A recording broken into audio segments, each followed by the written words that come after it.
Today, we invite you to consider a terrifying question. What if the most violent, inexplicable terror you could imagine didn't come from some distant shadowed alley, but from the very place you call home? Many of us have been captivated by the chilling tales of Hill House or the gothic dread of Bly Manor. We've watched as fictional families are tormented by unseen forces, their lives unraveling in a slow psychological torment. But what if I told you there's a real-world haunting, one so extreme, so relentlessly violent, that it makes those fictional nightmares feel like a cozy bedtime story? This is not fiction. This is allegedly the Black Monk of Pontefract, and it started in a place that looks utterly mundane, a small, unassuming council house in England. What if your profound sense of normalcy shatters? What if the very walls around you, the ceiling above, the floor beneath your feet, started to betray you? What if the creaks you heard weren't just the house settling, but deliberate, menacing sounds? What if the objects you owned, the things that were yours, began to move on their own, not gently, but with a terrifying, destructive force? And then, what if that unseen something, that thing in the shadows, decided it wasn't content with just moving objects? What if it decided to reach out and touch you? Not with comfort, but with a cold, terrifying grip, leaving marks that defied explanation. In this episode, we delve into a story so profoundly unsettling, so unbelievably bizarre, that it's often called Europe's most violent and well-documented poltergeist haunting. It's a chilling saga that began in the most mundane of places, an ordinary British council house, but what unfolded within those seemingly innocent walls would redefine terror for an entire family and leave a legacy of fear that, believe it or not, still echoes to this very day. This, viewers, is the truly messed up story of the Black Monk of Pontefract. The year was 1966, the location 30 East Drive and Pontefract. The Pritchard family, Jean and Joe, their son Philip, 15, and daughter Diane, 12, represented the epitome of an average British household. Until August. While Jean and Joe were away on holiday, Philip remained home with his grandmother, Sarah Scholes, and this is when the inexplicable began. As they sat in the stillness of the afternoon, a fine chalk-like dust began to fall in the living room, not from the ceiling, not from a vent. It simply materialized from thin air. One can only imagine the initial confusion, the quiet disbelief. Days later, in the kitchen, events intensified. Inexplicable puddles of water just appeared on the floor. Philip and his grandmother would meticulously mop them, only for them to reform almost instantly. Even Aunt Maud, a declared skeptic, personally witnessed this phenomenon, slipping on one of these phantom cools. To be unable to control the very cleanliness of one's home, to have it defy such basic logic. This was merely the prelude. The crescendo was yet to come. Upon Jean and Joe's return, the oddities escalated from unsettling to overtly terrifying. Lights began to flicker violently, erratically. A tea dispenser, untouched, activated, spewing its contents. And then the houseplants. They would literally leap from their pots, flying through the air to crash onto the stairs. Consider that. Docile potted plants suddenly transformed into airborne projectiles. A clear message was being sent. Something was present, and its intentions were malevolent. The attacks escalated dramatically. Loud, violent banging noises reverberated through the house, shaking it to its foundations. Heavy furniture, like a solid oak sideboard, was reportedly flipped over with impossible force. Cupboards shook violently, doors slamming open and shut, Family photographs were slashed as if by an invisible knife. Eggs, kitchen utensils, any object not secured became airborne projectiles, hurled across rooms, smashing against walls. And then the truly disturbing element. The family reported hearing eerie chanting, sometimes mocking religious hymns. Priests were summoned, exorcisms attempted, in desperate hope of divine intervention. But the entity, it seemed, merely laughed. Holy water reportedly seeped from the very walls. Priests allegedly slapped, even pushed downstairs. And in one truly bizarre, almost taunting incident, the entity appeared as a dark silhouette, wearing oversized women's fur gloves, seemingly conducting the very songs meant to banish it. This was not mere haunting. This was psychological warfare. This was pure, unadulterated malevolence. But the true horror, the kind that permeates the soul and defies explanation, came when the poltergeist focused its malevolent attention on 12-year-old Diane. She was reportedly dragged up the stairs, not once, but repeatedly, by her hair, by her throat. She bore visible finger marks, bruises blooming on her skin. Her hair would inexplicably stand on end. This was not solely family testimony. Witnesses, including neighbors and even police officers, claimed to see a tall, black-robed figure at the top of the stairs or lurking in bedrooms. Green foam bubbled from the taps, and icy cold spots plagued the house. This was not just a haunting. This was an entity, allegedly, intent on physical harm.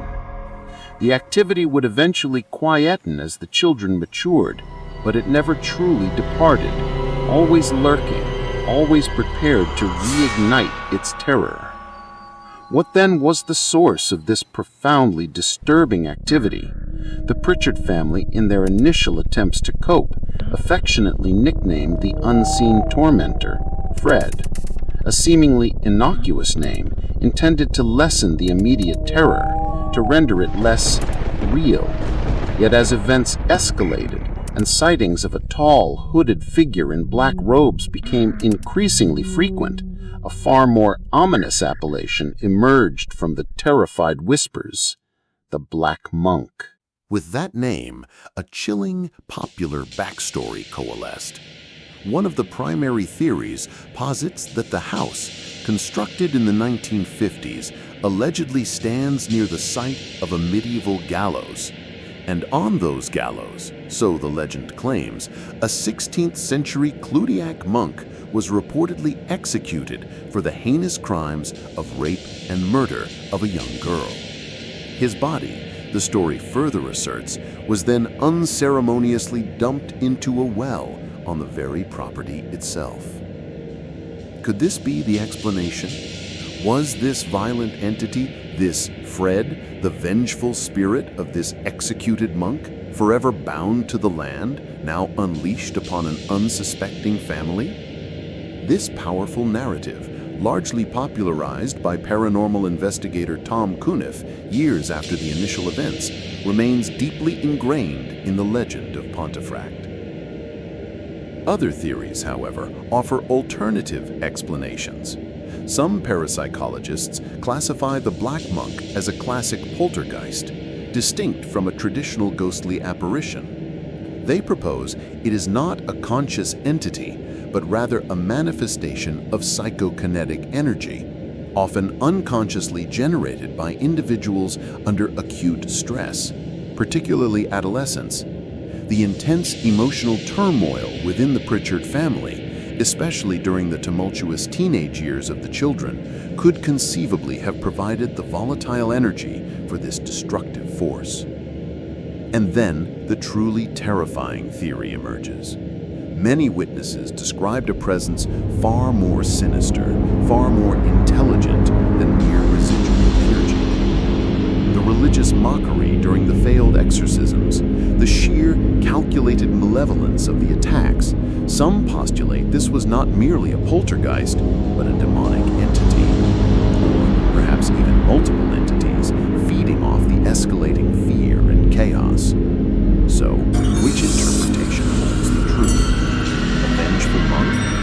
burgeoning psychic energy, or something truly demonic? We have heard the chilling accounts. We have explored the proposed theories. Now it is imperative to don the mantle of the investigator.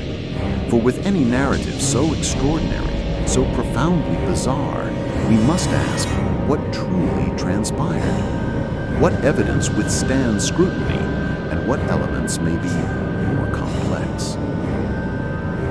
Let us begin with the monk. The terrifying backstory, the very name, Black Monk of Pontefract, hinges upon this specific, gruesome historical event. A 16th century monk executed on the gallows, his body interred on the land. Yet, upon diligent examination of historical records, independent verification remains elusive. There exist no solid, independently verifiable historical records that confirm the execution of such a monk on or near the site of 30 East Drive.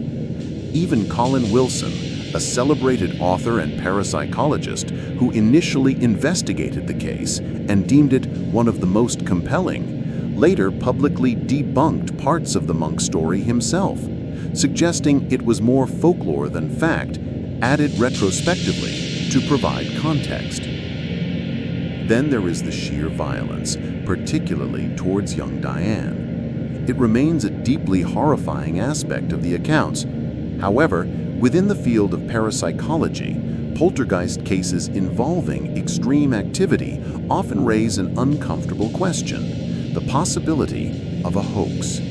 Some allegations, though unverified, suggest that one of the Pritchard children may have admitted to orchestrating some of the minor events.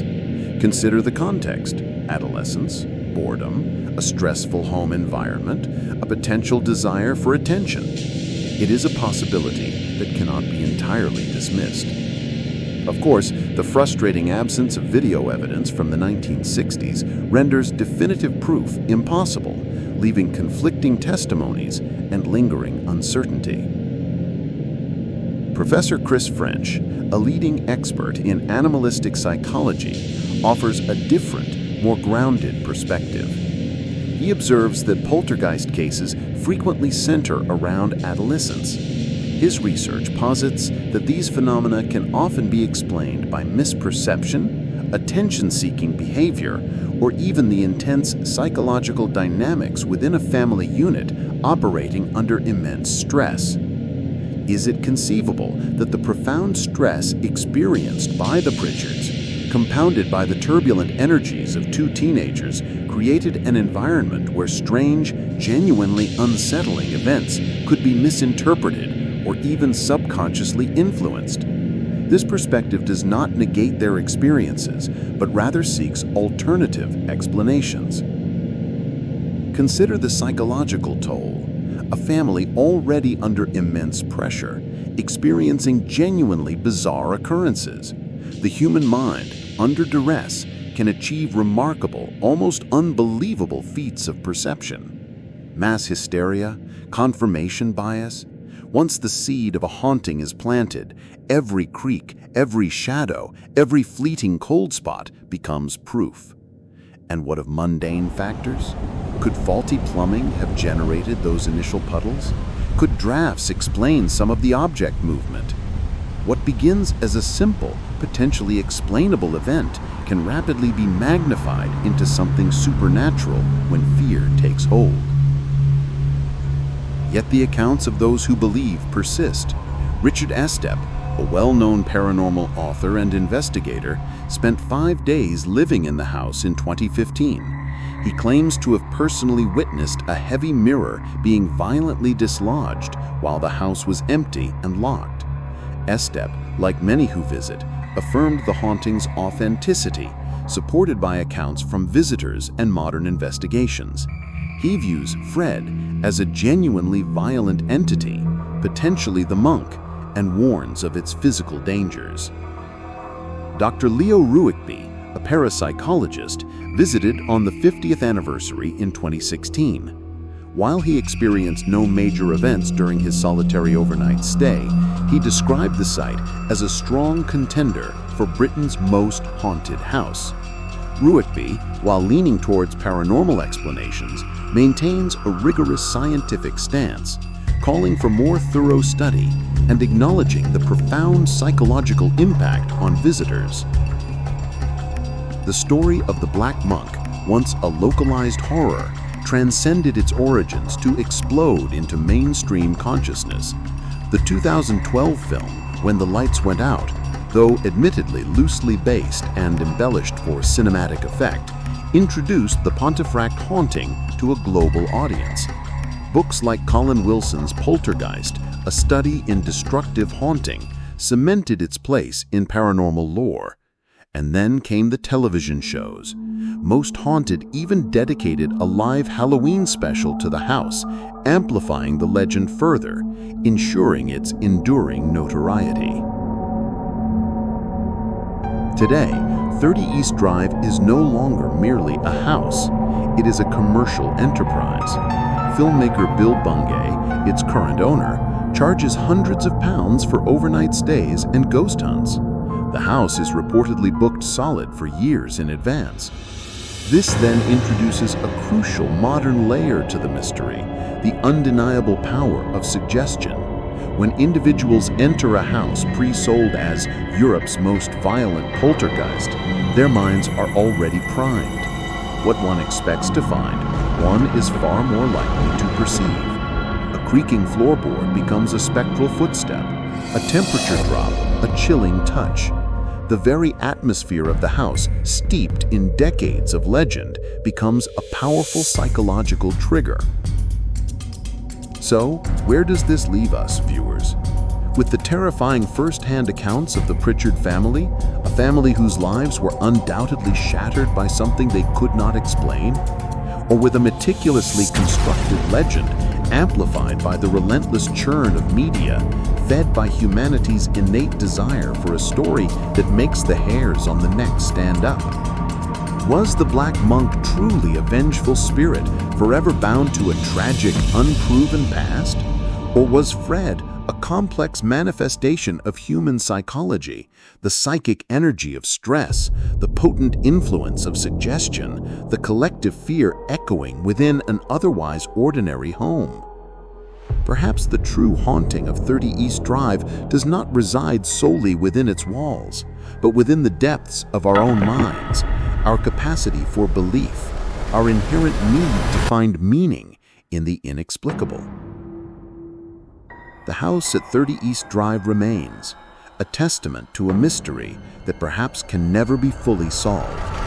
It continues to draw those brave enough to step inside, seeking answers, or perhaps simply seeking a profound terror. But when one stands within its profound silence, hearing the echoes, feeling the cold spots, the ultimate question endures. What will you believe when the lights finally go out?